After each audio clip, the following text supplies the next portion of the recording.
관광뿐만 아니라 지역 수출 기업들의 피해도 갈수록 커지고 있습니다. 특히 자동차 부품과 소비재 등 지역 주요 업종에 타격이 클 것으로 우려되고 있는데요. 대구와 경북 일부 지역을 산업위기 대응 특별 지역으로 지정해야 한다는 목소리도 나오고 있습니다. 한태연 기자입니다. 중국의 공장을 통해 우리나라 자동차 회사에 부품을 공급하고 있는 이 업체는 이달 들어 중국 공장 물량이 20%가량 줄었습니다. 중국 내 반한 감정으로 우리나라 완성차 업체의 중국 판매가 급감했기 때문입니다. 최근에는 중국 정부로부터 갑작스런 안전점검을 받았고 세무조사 통보도 받는 등 사드 보복을 실감하고 있습니다.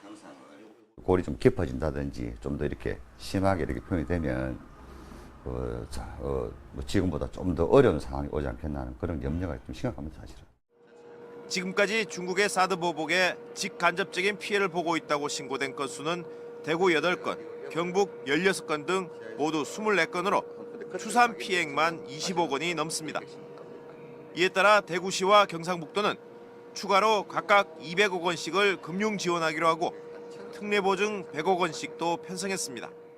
장기적으로는 포스트 차이나 시대를 대비해서 섬유 분야의 인도, 소비재 분야의 동남아, 그리고 프랑스 언어를 쓰는 아프리카 국가들에 대한 진출도 박차를 가해 나가겠습니다.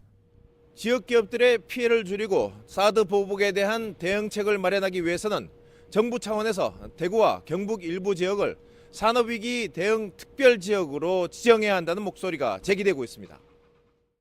피해가 큰 지역을 중심으로 해서 좀 더 지역 산업위기 특별 지역으로 지정하는 등 국가하고 지방 정부 차원에서도 앞으로 적극적인 또 지원이 있어야 할 것으로 봅니다.